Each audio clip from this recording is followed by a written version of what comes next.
Welcome back to another Quick Truth. My name is Derek Truesdale, and this week we're going to be talking about the armor of God. And Paul walks through this and talks about different pieces of the armor and explains what they are in symbolism. And we find this idea in Ephesians 6, verses 14, specifically, and I'll also read 15 here.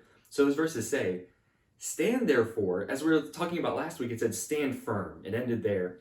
This week it starts off, "Stand therefore, having fastened on the belt of truth, and having put on the breastplate of righteousness, and as shoes for your feet, having put on the readiness given by the gospel of peace." He goes on after that and talks about more of the armor. But I just want to focus in on the first piece here today, and it's talking about the belt of truth. So Paul is writing these letters from prison, and as he's in prison, he has Roman guards that are watching over where he is. And so he's looking at these guards with their armor, and he says, he starts relating the gospel and the gospel truth to the armor that they have on. And so primarily this first part here, he says, is the belt of truth, fasten on the belt of truth. So with Romans, when they had their armor, they had those very specific pieces of armor. Each piece of armor had to do specific things. And he goes through and kind of gives a picture of each one. So this first one here is the belt.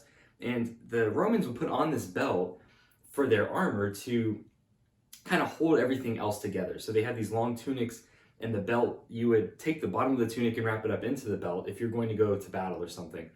And so the belt was very important because it kind of held everything else in place. So what he's saying here is fasten on the belt of truth. Truth in our faith really kind of fastens everything else together. And we have to know the truth well if we want the rest of the armor to work well as well.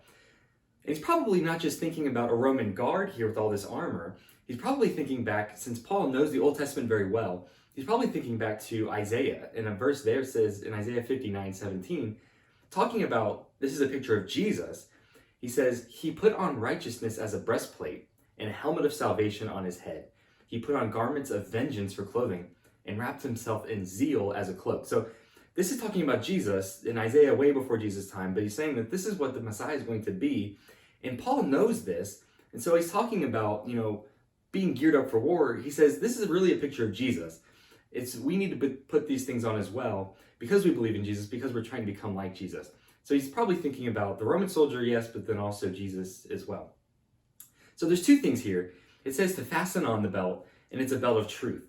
So the concept of fastening is really, it kind of just means being prepared, being tightened up your belt, being ready to go at any given time. So at the Passover, Moses is told to have your belt fastened to eat your food and be ready to go at all times. So why belt fastened? It's just being ready to go, being prepared. And so 1 Peter actually talks about this as well. In 1 Peter 1:13, it says there, "Therefore preparing your minds for action and being sober-minded." And it's kind of the same idea as fastening the belt of truth. Preparing your mind, being prepared, having the truth ready in your mind for whatever it needs to do. So being prepared is fastened. And then the belt of truth, the truth, what is that? It is being prepared, knowing, understanding the truth, being prepared to share it with other people, and then also knowing how to take that truth and apply it to your own life and apply it to other people's lives as well. And this can be tricky because truth can sometimes be unpopular, especially in our day to day, because defining right and wrong can be kind of unpopular. So when people think of Christians, they sometimes think of them as, loving everyone, being very accepting. And if you try to be dogmatic about any certain thing, you're like, whoa, that's not very Christian. Like, you're supposed to be accepting of everybody. That's not very loving.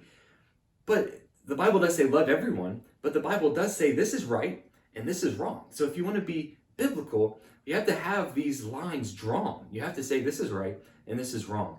And that can be unpopular. And people can look down on you because of that. So if we want to be really fastening the belt of truth, if we want to be ready for this, we have to fasten our belt. We have to be ready. Like in your car, it'll start dinging if you don't put your seatbelt on. You have to be ready for whatever happens. You put that seatbelt on. On the airplane, if you're going to hit turbulence, they say you might want to tighten your belt a little bit because we're about to hit some bumpy air. So in our lives, when we have this belt of truth, when we're trying to live out the truth, it can become a bumpy ride sometimes. So when that happens, we need to get more familiar with the truth. We need to tighten on our belt. We need to fasten on the belt of truth. So now we've seen that this belt and this armor can really be a picture of Jesus, and it's really pictured with similar terminology in the Old Testament.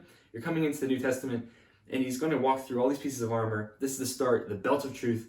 Fasten on the belt of truth. Be ready for that testing that comes when you try to live out these truths. This has been another Quick Truth. Thanks for watching. God bless, and I'll see you next time.